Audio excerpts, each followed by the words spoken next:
The ASH-12 has recently received a niche but important buff, nearly doubling the projectile speed of its best cartridge PS12B. But this change has opened up another bug or feature of Escape from Tarkov for this weapon, and you shouldn't use the ASH without understanding this properly, otherwise this might happen to you. So, what changed? In the Mortar Strike patch of 15.2, a seemingly innocuous line reads, "Fixed the bullet velocity value for all 12.7 by 55mm caliber ammo." This is, of course, the caliber compatible with the ASH-12 and the RSH revolver, and there are only 3 cartridges available for them, PS12A, PS12 and PS12B. This last one, PS12B, is the only bullet practically used with the ASH-12 because it has a high penetration value of 46, allowing it to deal with up to Class 5 armor, but as it turns out, the others end up being important as well. Previously, all 3 cartridges were around the same speed. PS12 was the slowest at 285 meters per second, PS12A was in the middle at 290, and PS12B was the fastest at 300, but all of these are incredibly slow. After the update, the differences in velocity between them has shifted dramatically. PS12 is the only one that remains at subsonic speeds with 300 meters per second, PS12A is now a blistering 870 meters per second, and PS12B is in the middle at 570. So far, this seems only like a good thing for PS12B, coming close to the MCX with CBJ in terms of cartridge velocity. Practically, when placed into the ASH itself, this translates to a 576 meters per second speed with the muzzle brake and 580 with the suppressor, which, while not amazing for anything longer than medium range, is certainly serviceable in regular Tarkov fights. However, coming back to the issue from the start of the video, why then does it not shoot properly at certain distances with these new speed stats? To answer this question, we have to revisit a topic that rears its ugly head every now and then, which is zeroing.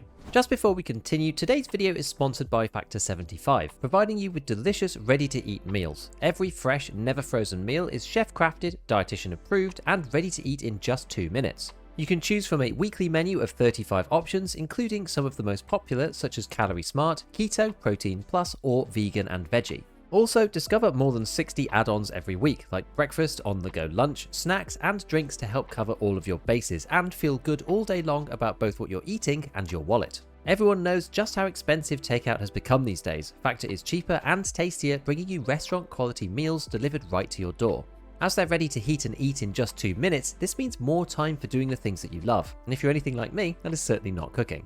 One of the best parts is that when things get hectic, Factor is flexible. Change your order up every week with plans from 4 to 18 meals per week, or pause and reschedule your deliveries anytime. As added peace of mind, with Factor you can be sure that you're making a sustainable choice too. Factor offsets 100% of delivery emissions and sources 100% renewable electricity for both their production sites and offices, so it's better for you and the planet. Get 50% off your first Factor box and 20% off your next month of orders using my link. Click the link in the description or scan the QR code with your phone to get started. The way zeroing is implemented in Tarkov currently is at best too simplistic and at worst downright misleading, but is often overlooked because it doesn't matter most of the time when playing the game. For those who are not aware of what the issue is, every weapon in Tarkov is zeroed to a specific bullet, one singular cartridge where the zeroing works correctly. In other words, if you're using the precise bullet arbitrarily assigned to each weapon, when you zero for 50, 100, 200 meters and shoot at that range, you'll hit your target, MOA considerations aside. If you pick a different bullet to the one chosen for zeroing, your aim point will be off by an amount that depends on the difference between the 2 cartridges' statistics when in flight. In many cases, because the bullet velocity and ballistic properties of the different rounds within a specific caliber are quite similar, and 99% of Tarkov's gunfights happen at 50 meters or less, you tend not to notice the irregularities brought in by the zeroing model. But for calibers that have both supersonic and subsonic options, the size of the discrepancy can easily start to cause the projectiles to arrive in quite a different place than expected, and it can certainly account for missed headshots in some situations. Elsewhere in the Tarkov universe, this is most noticeable with the 12-gauge shotguns between buckshot and slugs, as the shotties are all zeroed for buckshot. These tiny projectiles slow down extremely quickly, so to account for this, the shotgun needs to be aimed quite high in order for them to land where you want, even at 50 meters. When you load a slug in though, these have a much greater mass compared to their surface area, so they don't slow down anywhere near as quickly. The shotguns themselves though are still zeroed as if buckshot is in there, which causes slugs to overshoot most of the time, and definitely so if you zero to anything higher than 50 meters. This effect is now present on the ASH-12 as well, as per the update. If you go to the wiki page for any weapon, the default ammo is shown here just underneath the weapon's stats, which is the zeroing round. For the ASH-12, this is PS12, which is now 300 meters per second, and unfortunately the slowest bullet available. If we then take PS-12B and fire it out of the ASH-12, with its new velocity of 570 meters per second, this is quite a bit faster than PS-12, meaning that it will shoot higher than the crosshair anywhere up to about 140 meters. This is easiest to show with the Tarkov Gunsmith website, and using the new ballistic calculator over there, we can see here the line of sight of the weapon, basically where we are looking through some sight, and the initial height over bore here of up to 10 meters. Using a 50 meter zero, this line represents where PS-12B will hit at that range and shows a 10 centimeter lift over where you would expect just by looking through the gun. This is pretty consistent all the way out to 100 meters, meaning that you have to remember to shoot at enemies' chins in order to get a headshot with the ASH-12, as if you shoot at the eyes or higher, it will sail right over the top of their head. The other cartridge, PS-12A, is even worse, as it is faster again, so it has even less chance to drop than PS-12B. As I said before, this one is unlikely to get used in an actual raid. It does seem extremely similar to shotgun slugs in its function, with low pen of only 10 but massive 165 damage, but because it still takes 4 hits to the legs to kill, this makes it a bit impractical in reality. Another strange quirk of the 12.7 caliber is that the RSH revolver, technically speaking, has a higher base velocity than the ASH-12 itself, 360 meters per second rather than 303. This means that when you add PS-12A to the RSH, it now travels at over 1000 meters per second initially. Kinda cool, because this makes it one of the fastest bullets in the game. Before we jump into a bit of action with the ASH, let's take a quick look at PS-12B to see if it's any good in today's Tarkov. With 46 pen, this certainly puts it into the decent camp, and while we do have to take into account the fact that it is being fired by the ASH-12 with all of its recoil and small 20 round magazines, the performance of the bullet itself is pretty good.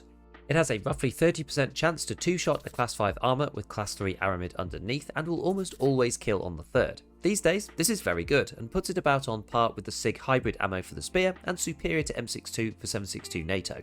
Anything lower down the spectrum, like M855A1, will require multiple hits to get through class 5+3 these days, and relies more on the fire rate of the weapon that is shooting it, so the PS-12B cartridge is actually one of the best that you can buy. Certainly so, considering there is no special quest to do for it, and you can get it directly on Prapor 4 once you reach that milestone. The ASH-12 itself is super cheap on the flea market, and there is a great barter you can use if you want to get the suppressor too. The value of the ASH is eroded a little bit by the cost of the 20 rounders at 25k each, but you'll probably get them back in insurance most of the time, as players forget how much they're worth on the market. As for the ASH-12 itself, although it looks like you only need to decide whether to go suppressed or unsuppressed, it's a little bit more nuanced than that. Because of the gun's low default ergonomics and high weight, it's quite prone to overswing, i.e. the way that the reticle overshoots the target and then returns back to the center on weapons that are too heavy and without enough ergo. You can avoid it on the ASH, but you certainly have to be unsuppressed, and then you have to choose between the 20 rounder mags with a one-time sight or the 10s if you want an LPVO. Even adding a lowish weight scope like the TAC-30 starts to cause reticle overswing with the 20 rounders when going loud, but personally, if you do want to have slightly more reach, I still think it's worth just dealing with it and using the 20 rounders anyway. Something interesting to note is you actually get slightly better recoil by using the compensator and not the suppressor. The ASH is pretty loud in general, and suppressing it really only helps to prevent third parties from hearing the engagement and coming over, rather than hiding you in the immediate vicinity of your opponent. I tested the sound range of the ASH with the suppressor specifically, and it becomes inaudible these days after 160 meters using the Comtech 5 headset.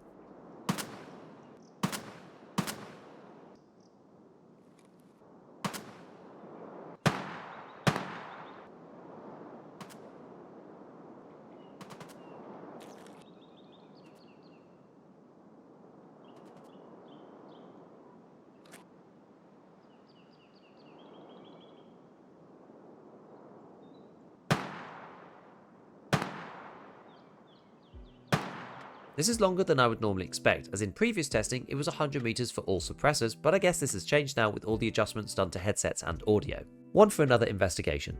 At longer ranges, its default accuracy of 1.63 actually isn't that bad, but between the zeroing issues that we've talked about and the slow bullet speed, this makes it tricky to hit targets at long ranges. Using the charts though, it is technically possible if you want a challenge.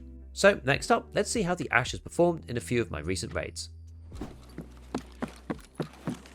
Right.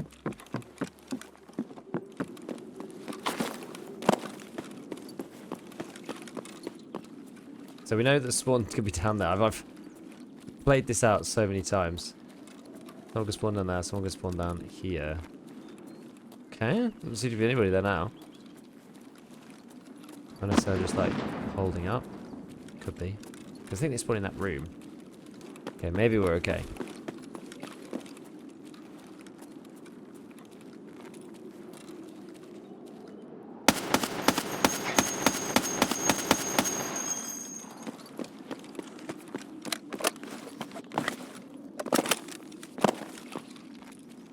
Don't think I got anyone. Half tempted to like hard flank these dudes. Just fight them. It's not my mission. Okay, I don't know where these dudes go. Not obvious. I'm going to carry on going this way. That was the bullet crack bug in full force. So, if you're in the same line as a shot, even if there's stuff in the way, you'll get a bullet crack bug. And actually, the line goes both ways. So you could be behind the person in a line, and you will still get a bullet crack. It's very annoying. It's very, very... It's one of the worst annoying ones. Was that laser coming from the map? I don't think so. Can't really tell where that's coming from.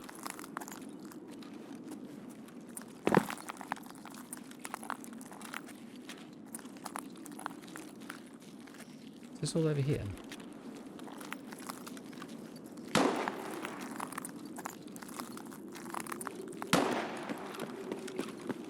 I might just get a shot doing this, but...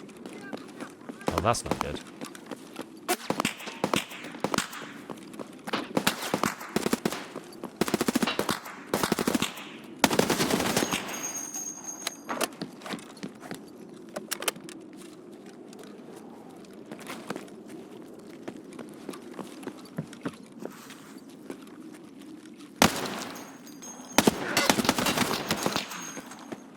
What?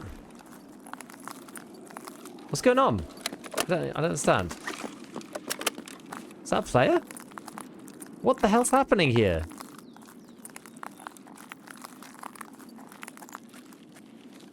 The tree had a gun. It did, and I don't understand.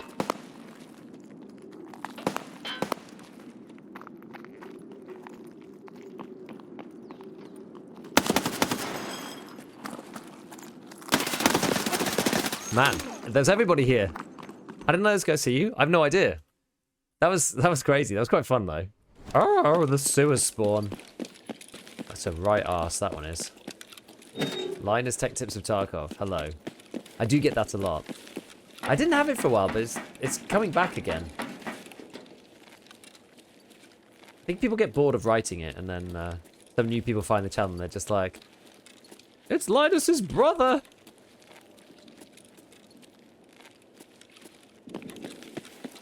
Ooh, nades.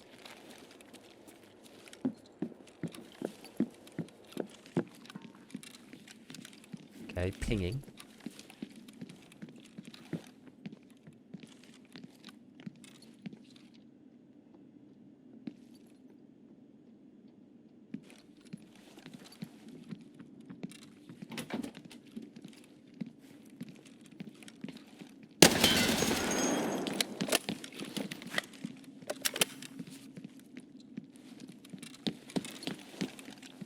Oh, we did.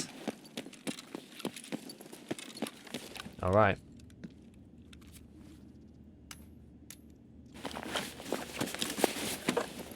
Did the thing.